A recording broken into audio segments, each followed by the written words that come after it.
pikir jangan-jangan mereka bisa sakit juga gara-gara Ya, ini gitu. betul. Nah jadi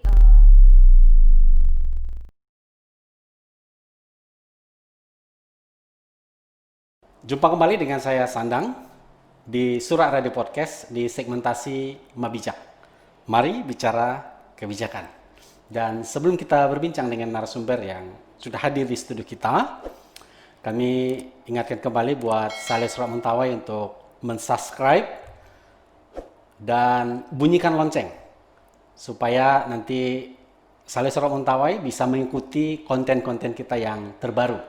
Tentunya Saleh Surat Mentawai kami juga mengharapkan Saleh Surat Mentawai untuk like dan share bila konten ini memang bermanfaat buat teman-teman kita yang lain.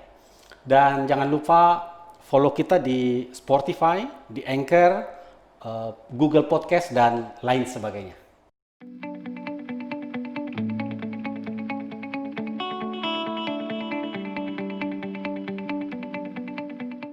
Baik, Saleh Surat Mentawai. Kali ini kita akan berbincang dengan tamu yang sudah hadir di studio kita, yaitu Jenny. hai, Apa kabar? Ape, luar Api biasa. ya. Oke, perlu kami sampaikan, Jenny adalah salah seorang yang pernah Pernah apa nih? di konfirmasi positif COVID. Ya. Dan kita malam ini akan berbagi cerita lah dengan Jenny. Gimana Jen? Udah sehat sekarang? Ya seperti ini saya semangat dan luar biasa sehat. Oh gitu. Iya. Ya, tapi kalau kembalilah kita ke belakang ya. Kira-kira kok bisa tinggi? Gimana sih ceritanya bisa ketemu langsung ada terkonfirmasi positif? Seperti apa prosesnya? Iya sebenarnya ini sebelum saya dikonfirmasi positif itu perjalanannya sangat panjang sekali ya. Kalau boleh saya cerita di sini, sebenarnya ini konfirmasi saya sudah swab yang kedua, hasil yang kedua gitu, bukan hasil saya yang pertama kali swab. Swab pertama? Swab pertama saya negatif. Negatif. Nah Oke. ceritanya begini, sebelumnya saya kan pernah dianjurkan untuk mengikuti swab. Swab. Iya, di tanggal 16 September waktu itu. Nah, kenapa saya swab? Karena waktu itu saya diminta karena pernah ada dari si kakap itu ada yang terkonfirmasi positif. Kami diminta untuk melakukan swab tes apakah kami baik-baik saja untuk keamanan dan kenyamanan sebenarnya. Ya.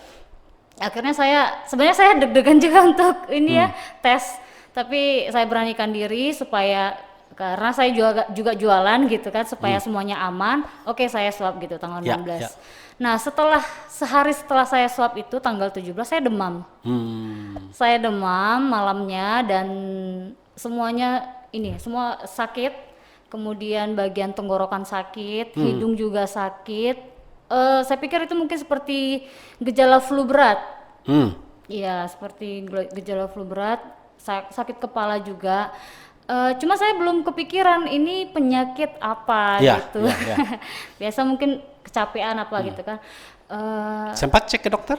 Ya, jadi karena hari itu tidak kunjung reda dan saya nggak begitu nyaman, akhirnya besok saya minta dibawa ke rumah sakit, minta ditemani gitu kan, akhirnya ke dokter terdekat gitu, akhirnya saya tes, maksudnya dicek gitu kan, tensinya bagus, cuma agak kembung, kemudian dikasih obat, saya tanya, kira-kira saya kenapa ya dok gitu. Nggak apa-apa kok ini Biasa cuma aja ya? imun turun gitu. Gitu ya? Iya cuma dikasih tahu ini cuma turun imunnya aja kecapean Oke. gitu kan. Akhirnya oke, itu hari Jumat ya, hari Jumat saya berobat. Karena saya kenanya itu demam hari Kamis. Oke, saya hari Jumat berobat, Sabtu Minggu itu saya masih sempoyongan dan lemas sekali. Karena memang setelah melalui demam tinggi itu, saya Oke. rasa seperti itu. Tapi Saya demamnya tetap turun? konsumsi saya minum vitamin dari dokter. Kemudian sampai minggu itu masih saya sempoyongan. Mau kemana aja nggak bisa. Jadi maksudnya kalau mau ke dapur itu harus pelan-pelan gitu. Jadi sempoyongan, lemes banget. Akhirnya Mana suami belum ada gitu ya?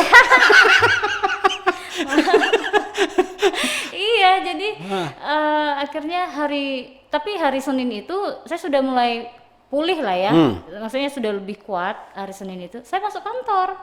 Masuk. Karena saya kan nggak tahu apa-apa Ya, nih ya, ya. gitu kan. Kayaknya saya udah mulai kuat nih gitu kan. Akhirnya Senin saya ke kantor itu cuma setengah hari karena ternyata tubuh saya merespon belum kuat gitu. Saya balik ke rumah Senin setengah hari. Hari Selasanya saya balik lagi ke kantor. Tapi saya belum ngeh itu di siang hari saya minta ini makan bakso waktu itu. Saya makan biasanya kan itu biasa terasa namanya pedas apa gitu gitu ya. Iya.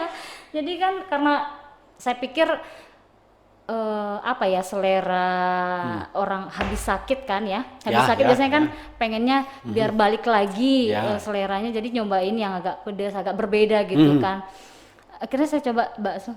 Ini kok baksonya kayak apa ya? Nggak kerasa daging, nggak kerasa daging sama sekali. Baunya juga aromanya nggak ada gitu kan. Tapi saya nggak ngeh di situ. Rasa asin ada terasa? Yang ada itu saya anehnya dan bersyukurnya, walaupun aroma itu nggak ada, tapi saya bisa menikmati asin. Paling kuat itu rasa asin dan manis. Itu dia. Selebihnya nggak ada aroma. Bagaimana kita mau menikmati makanan tanpa aroma? Saya pikir kayak gitu kan jadinya. Mulai apa ya waktu itu down, sempat down saya. Cuma waktu itu saya siang itu ke kantor, cerita sama kawan kan. Bukan cerita, jadi saya pinjam ini minyak kayu putih. Saya mulai berpikir kan, katanya gejala-gejala seperti ini obat COVID itu atau misalnya untuk meringankan apa, katanya kan coba pakai ini, teteskan mungkin atau menghirup gitu kan, mencium aroma minyak kayu putih. Nah saya minta, siapa yang punya ini minyak kayu putih, saya coba kan. Terus saya bilang sama teman saya, kok saya nggak cium aroma ya, gitu. Nah yang benar kamu gitu. Ini yang pakai lotion ini siapa? Aku. Masa nggak kecium? Enggak. Nah habis itu saya pulang, ya ceritanya saya ambil semua ini, ada yang lotion apa yang berbau kuat gitu. Coba. Kan saya cium ke ini bang, ke hidung saya langsung, yang paling deket gitu kan, nggak ada aroma. Saya bingung dong di situ, jadi apa namanya, tapi udah ngeh enggak itu ini? Di situ saya baru mulai ngeh gitu kan, saya mulai searching gitu kan. Salah satu gejala, dan ternyata paling apa namanya sudah mendekati saat ini yang paling sering katanya sudah dimasukkan menjadi salah satu gejala itu, salah satunya kehilangan indera penciuman. Saya mulai searching gitu kan, saya mulai stres, maksudnya sambil searching sudah stres juga. Iya, makanya saya sempat jadi kayak apa ya, mungkin karena ada gejala asam lambung juga kan, jadi kayak mungkin ada efek samping stres atau asam lambung. Terus saya ini anosmia, itu saya baru tahu istilah itu anosmia. Saya mulai searching, ini ada sih beberapa kata mereka ini bisa pulih gitu kan, tapi dalam pikiran saya sakit apa kayak gitu, kok bisa anosmia gitu kan. Kepikir saya sudah macam-macam pikirannya, saya sakit apa kayak gitu. Jadi akhirnya hari Rabu itu tanggal 23, saya ingat, seminggu setelah saya swab pertama. Jadi swab lagi yang kedua. Iya, swab pertama hari Rabu juga tanggal 16, tanggal 23 saya swab lagi. Keluar? Hari Minggu. Hari Minggu baru keluar. Hari Minggu keluar. Seperti biasa hari Minggu. Waktu itu juga hari Minggu keluar. Saya negatif waktu yang pertama. Yang kedua, tapi saya sudah expect. Saya sudah expect. Karena saya sudah baca-baca kan. Ya. Saya sempat telepon dokter. Dokter, ini kira-kira ada nggak ya efek samping dari obat yang saya konsumsi? Kok saya jadi hilang ini katanya. Saya bilang indera penciuman. Terus dokternya bilang, enggak, itu nggak ada masalah dengan apa indera penciuman. Coba deh kamu swab lagi, atur jadwal untuk swab katanya. Jadi akhirnya saya swab lagi, di situ daftar tanpa saya kasih tahu sebenarnya sama petugasnya, tapi saya sudah kasih tahu sama dokter. Itu gitu. Akhirnya saya tes lah yang kedua kali. Keluar hasilnya hari Minggu. Itu sebenarnya sudah gimana rasanya? meledak. Gitu ya? Iya, karena walaupun sudah expect ya, Ya. bagaimanapun sebelumnya orang kan sudah pernah dengar kalau penyakit ini sangat Ya, ya. mengkhawatirkan. Kalau dulu kan kita dengar kalau satu kasus dulu pernah kalau orang jalan-jalan jatuh. Ya. Dulu Ada awal-awal yang itu langsung yang sangat pingsan di menakutkan. jalan Iya, gitu ya. langsung jatuh kan. Nah, orang pasti takut gitu loh. Nah, saya juga begitu sebagai manusia biasa gitu kan. Walaupun saya sudah ini nggak apa-apa kok, banyak yang sembuh gitu kan. Kalaupun saya misalnya karena saya sempat kayak sesak nafas gitu, Bang. Oh, sempat ya? Malam itu waktu gejala-gejala awal itu kan saya sesak nafas, jadi saya pikir itu karena panik juga gitu. Jadi, Asal lambung juga naik gitu ya. jadi udah komplikasi lah semuanya gitu kan, karena awam lah. Terus itu dijemput atau datang sendiri ke rumah sakit sih? Jadi waktu saya ditelepon itu, sebenarnya saya kan awalnya tenang-tenang aja, hari Minggu itu ya, habis-habis ibadah Ya. di rumah saya dapat telepon, terus lalu ini gimana? Saya bilang gitu kan. Mereka bilang, ya jadi tunggu dulu ya, nanti siap-siap dulu, nanti dijemput katanya gitu. Oke. Jadi saya dikasih tahu, tapi saya dikasih pilihan, Bang. Dikasih pilihan. Dikasih pilihan, karena kan orang-orang pasti bakalan berpikir kalau misalnya datang pakai pakaian Ya, astronot ya, itu kan itu. pemikiran orang akan Betul. ada yang positif, ada yang Ya, negatif juga ya, gitu ya. kan, ada stigma segala macam. Oke. Nah, akhirnya saya bilang sama dokternya melalui kalaksa saya waktu itu, dikasih pilihan. Pak, saya dengar berita ini shock. Jadi kelihatannya badan saya masih belum fit, kepala saya sakit, waktu itu kan nangis juga Ya. gitu kan, hilang pula waktu itu sinyal, susah menghubungi keluarga. Oh, gitu. Waktu itu. Nah, jadi sudah panik, jadi naik sakit kepala gitu kan. Akhirnya saya bilang, bisa nggak saya dijemput saja supaya nanti kalau Oke. saya jalan, saya nggak apa-apa kok, saya nggak merasa terintimidasi gitu. Tapi saya bilang. diminta jemput ya? Iya, Oke. saya bilang seperti itu supaya aman di perjalanan gitu. Oke, ini berapa lama dirawat? Saya dirawat di rumah sakit itu 10 hari, 2 hari di homestay. Saya dipindahkan 2 Pindahkan hari. ya? Iya, karena kata dokter waktu itu, saya setelah hasil swab negatif pertama di rumah sakit, baru dikasih pindah ke homestay. Homestay. Karena Berarti tinggal gejalanya menunggu. sudah? Iya, sudah ringan. Oke. Tinggal menunggu hasil yang kedua negatif. Selama di rumah sakit itu gimana perasaannya? Sudah bisa ngubungi keluarga atau apa gimana sih?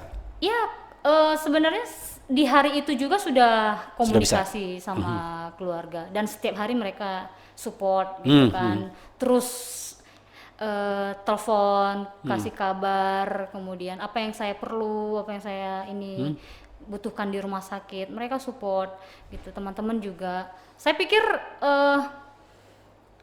mungkin orang-orang bakalan berpikir kalau misalnya di posisi kami, Ya.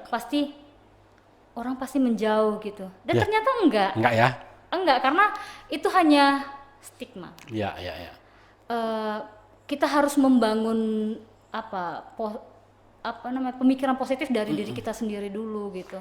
Nah, nantinya kalau misalnya kita sudah negatif pemikirannya, justru makin memperburuk kondisi kita, Ya. justru memperburuk pandangan kita terhadap orang lain juga. Gitu ya. Gitu. Orang akan melihat, karena saya juga sempat berpikir kalau saya pulang orang-orang gimana ya sama saya Oh gitu, masih udah terpikir itu ya? Pasti. Kalau sebagai pasien Tapi selama di rumah pasti. sakit enak gak makanannya? Kalau kalau makanan saya bilang standar lah ya, Standar ya? nasi kotak. Nasi kotak ya? Hebat itu.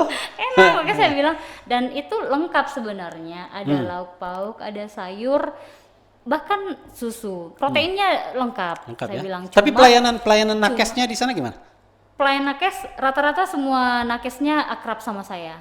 Beberapa ada yang saya kenal. Oh gitu. Mungkin saya juga terbilang pasien yang rewel. Ya, kenapa? Karena namanya kita sakit, tentu kita butuh pelayanan. Ya. Gitu kan, apa-apa gitu. apa ya, misalnya saya merasakan, karena kan diminta keluhan juga, kalau Ya, ada keluhan kasih tahu ya Sampaikan, gitu. ya. Kalau misalnya nggak ada keluhan saya nggak sampaikan gitu. Kalau misalnya ada keluhan saya sampaikan, kalau saya butuh sesuatu saya sampaikan. Ya terserah mereka mau bilang apa, yang penting saya mau sehat gitu Tapi kan. kalau di rumah sakit itu tiap hari nggak dicek lagi nggak? Kalau saya secara pribadi saya dicek. Dicek terus ya? Kalau dokternya seingat saya di hari pertama, dan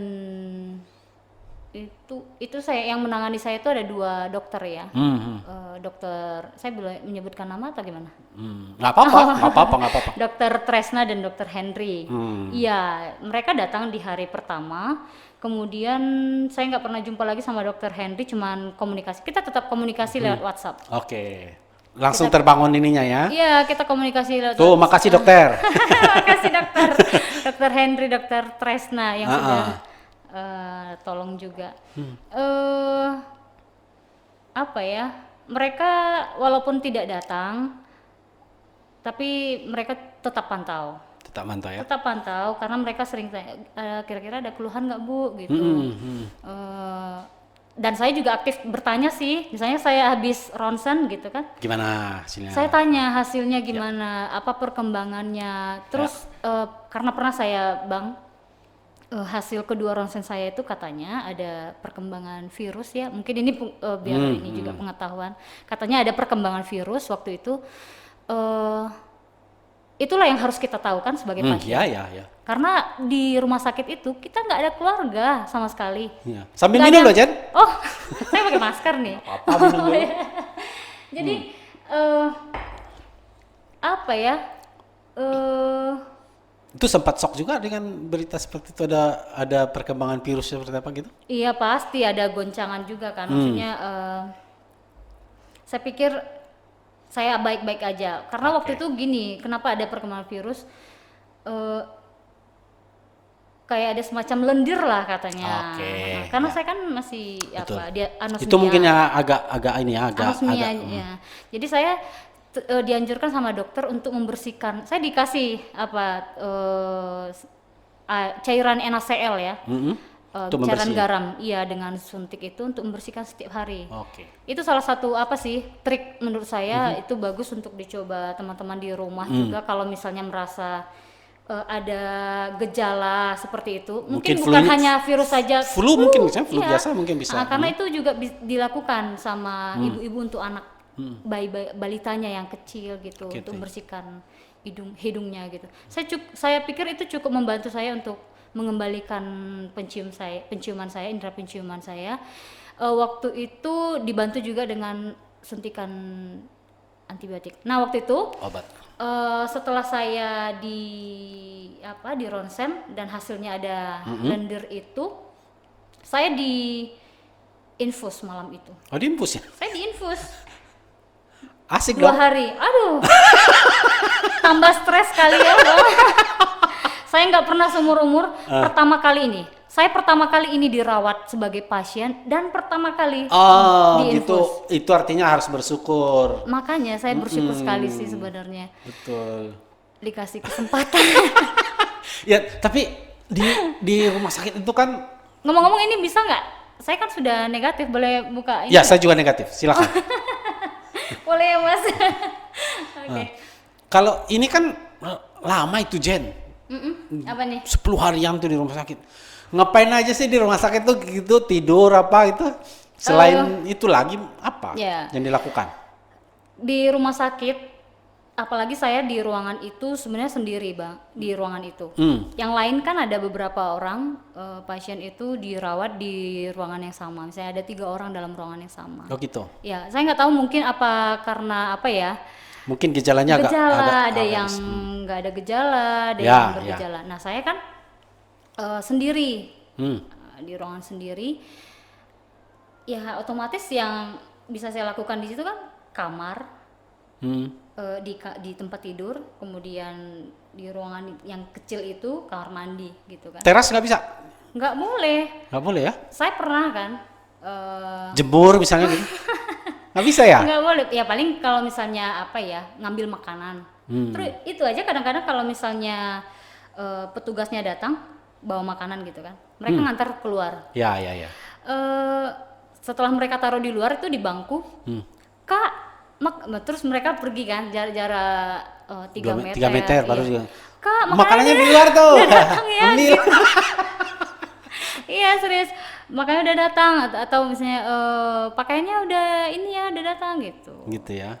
Jadi Terus nanti kalau kecuali petugas nakesnya yang sudah pakai baju Pakai APD, astronot, ya. iya sudah pakai. Terus nanti hazmat. piring kotornya juga itu ya ditaruh di luar. Udah ya, udah selesai kok. enggak. Terus nanti terkadang disemprotin gitu. Kebetulan kan karena pakai nasi kotak. Oh, Nah, nasi kotak. jadi itu disediakan apa kantongnya. Ada kantongnya ya. Jadi ada khusus kantong ini ya buat teman-teman. Jadi di situ kita disediakan kantong plastik khusus pakaian, Oke. kantong plastik untuk sampah. Sampah. Jadi ketika misalnya itu udah penuh, kita ikat, taruh di luar, nanti petugasnya yang ngambil. Oke. Gitu. Asik ya? Saya asik pengalaman baru sih. Ya. Tapi kan ini selain itu kan tentu saya juga lihat Jenny nyanyi ya bikin apa Iya itu salah satu apa sih mengisi waktu luang gitu kan. itu dari hati atau karena sedih aja atau gimana? Enggak sih. Karena katanya kan memang di saat kita sedih, di saat kita lagi bersusah hati, siapa teman kita? Ya. Tentu kita harus mendekatkan diri kepada yang paling dekat dengan Ya. kita walaupun tidak Betul. terlihat gitu Betul, kan. betul.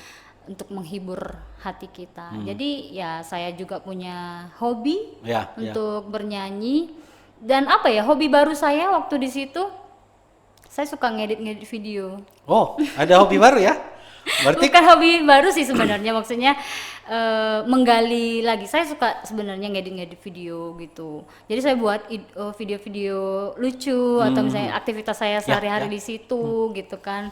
Kemudian buat itu video lagu, ngupload video. bikin cover ya? Cover Iya lagu bikin ya? cover lagu. Asik tuh. Saya nonton saya. Lihat ya bang. Ya. Saya pikir itu bukan untuk menghibur diri sendiri tapi karena ini bukan aib ya. Iya. Saya pikir ini bukan aib, jadi orang-orang juga harus tahu kita sakit, kita didiagnosa, tapi kita juga harus punya semangat kayak gitu. Karena kalau enggak seperti itu kan tambah Saya nggak punya teman loh bang di situ, saya sendiri. Iya ya. Siapa yang mau apa Pacar saya? nggak kunjung, nggak boleh ya? Nggak boleh. Aduh. Kasihan. Boleh datang sih gitu, tapi hanya boleh misalnya nitip sesuatu, titip sama tugas kayak gitu. Banyak kan begitu ya. Kirim Mereka kartu gitu ya. kartu apa nih? Ayo semangat Oh, iya. ya. Zaman sekarang sudah canggih bang. Gitu ya. Tinggal telepon. tapi biasanya yang tertulis seperti itu lebih sebenarnya. Romantis ya. Tapi mungkin kami dulu lah. Oh iya. Iya betul. Oke, Jen, itu setelah beberapa hari di rumah sakit dijalani. Kemudian ini kan saya pasti lihat yang Jenny lakukan itu sebenarnya bagaimana menyemangati diri untuk jangan berpikir yang lain-lain, tapi kita mau berusaha sendiri menyemangati, kemudian dengan mendekatkan diri kepada Tuhan lah ya. Kemudian ini kan menambah imun tubuh dan lain sebagainya. Iya. Nah, dan ini mungkin pembelajaran buat yang lain. Mungkin kita mau sampaikan bahwa kalaupun terkonfirmasi positif, itu kan di luar dugaan kita. Yang penting kan kita ikut protokol kesehatan dan lain sebagainya.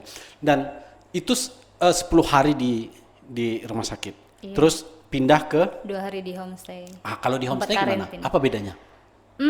Bedanya sih kalau di sana lebih apa ya, walaupun dibilang bebas juga nggak bebas sih, maksudnya Tapi udah lebih ini ya, lebih ringan lah ya. ini ya. ringan. Di situ saya bisa keluar ruangan, bisa komunikasi dengan teman-teman juga, saling menguatkan. Tetap jaga jarak Tapi gitu ya. tetap jaga jarak. Jadi, Bisa jemur ya? makan Bisa pun- jemur. Waktu Berjemur boleh? itu saya kebetulan lagi musim hujan. Oh, lagi musim. Tapi bisa sebenarnya ya. Kami olahraga, tetap Olahraga Zumba. ya? Oh gitu ya? Dikasih goyang-goyang gitu ya? Asik gitu. Kami aja gitu. Jadi ayo kita Zumba gitu kan. Udah pagi nih gitu. Itu Jen, kemarin kami waktu podcast dengan Pak Kadis, kami bilang kita bikin aja ini wisata COVID. Wisata COVID ya? Ya, kita bikin homestay seperti itu, tapi yang OTG kumpul di situ, dikasih mereka mau mancing, mau joget, mau apa, gitu kan pasti biar cepat sembuh kan? Tapi tetap aman gitu. Iya dong, iya dong. Tetap ada treatment lah dari nakes dan sebagainya. Oke, Jen, itu pengalaman yang menarik buat saya. Dan setelah dinyatakan sembuh, gimana perasaannya? Saya melihat pasti bahagia, pasti bersyukur pasti. Tapi di luar sana gimana Jen? Iya bersyukur, tapi tetap aja kan. Saya sebenarnya paling bukan kuat sih, tapi maksudnya di antara teman-teman saya, mereka kan saya cerita-cerita nih waktu di homestay kan. Disitulah saya bisa cerita-cerita sama sesama teman pasien gitu kan. Mereka bilang kayak gitu, gimana ya nanti kalau kita pulang pasti orang bakalan berpikir gimana, terus mereka nolak kita. Saya juga begitu, tapi saya mencoba untuk menguatkan diri dan menguatkan mereka. Saya bilang, udah kan kita bisa kasih tahu kalau kita ini dari mulut saja. Awalnya gitu. Karena memang itu lebih pasti negatif toh. Iya, gitu kan sudah ada sertifikatnya. Sudah sertifikat lulus. Negatif. Iya. Sudah 2 kali hasil ini lagi kan, hasil lab gitu. Saya pikir itu sudah menjadi modal kita untuk keluar gitu kan. Iya juga ya. Cuma pasti ini macam-macam lah ya.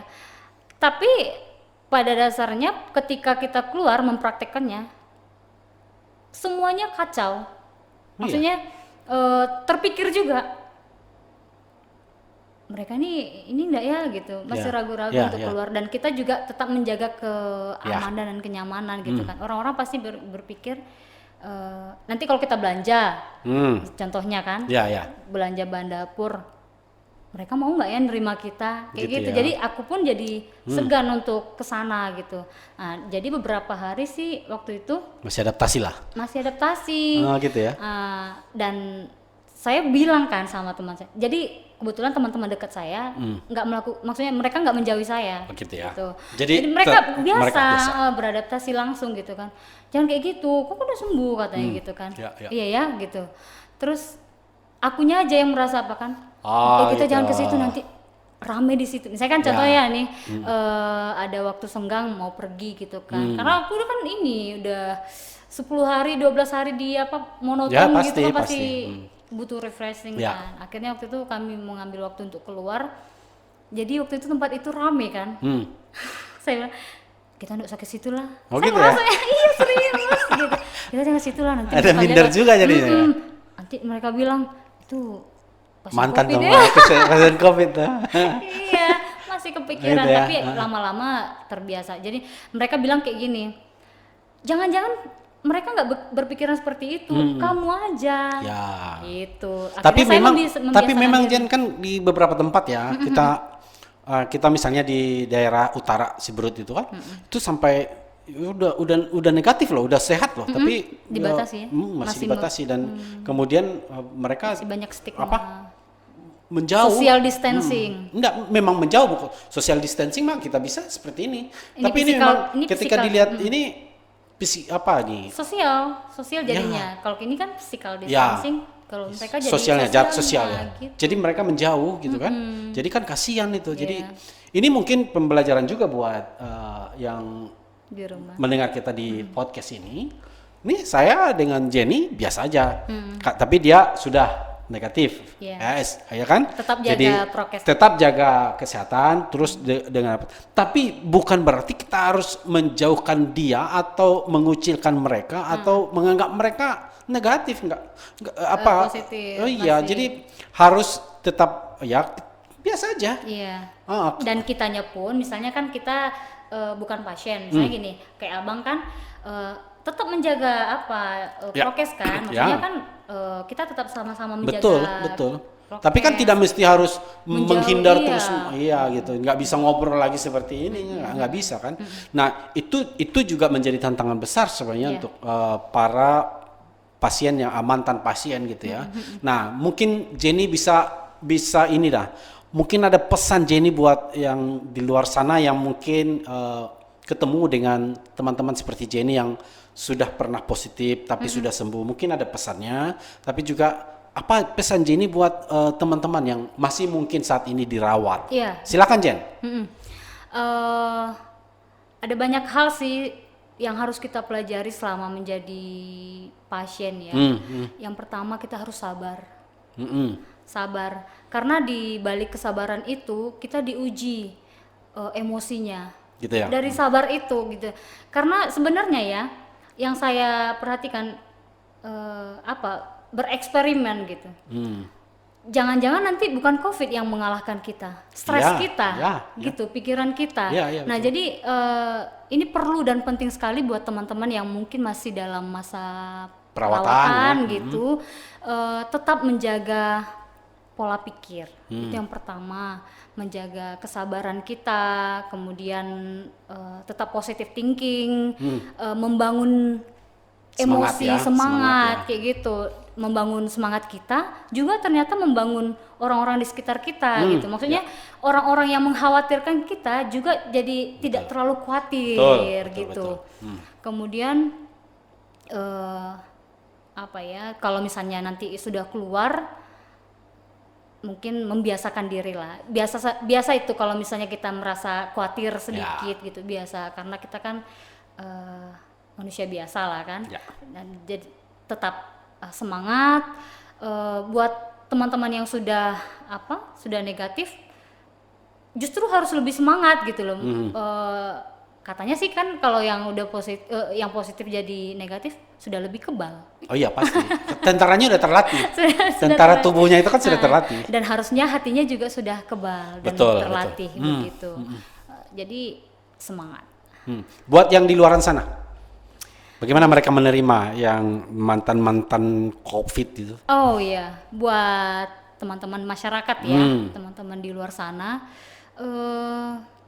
tetap menjaga pandangan kita, baik kepada yang positif maupun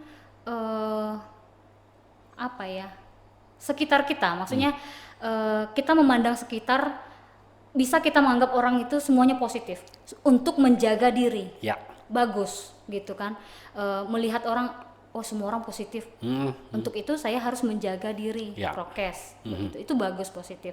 Yang kedua, kita jangan menjudge orang dari keadaan dan kondisinya gitu. Jadi kita harus melihat meninjau dulu bagaimana kondisinya sekarang. Kalau dia nyatakan sembuh? Kalau dia nyatakan sembuh, ya kita berpikir positif lah terhadap mereka gitu. Jangan pula dengan isu-isu yang kita dengar. Nanti diusir pula dari kampung. Atau diusir dari kos. Justru merugikan gitu kan. Justru merugikan orang dan membuat orang lebih parah kondisinya gitu. Tapi Jen, saya gini ya Bang, satu cerita. Ada beberapa orang yang saya temukan, kalau misalnya ketemu dengan saya, ada yang bilang begini, gimana Jen? Biasa, santai gitu kan. Ada juga yang begini, gimana Jen? Udah sehat?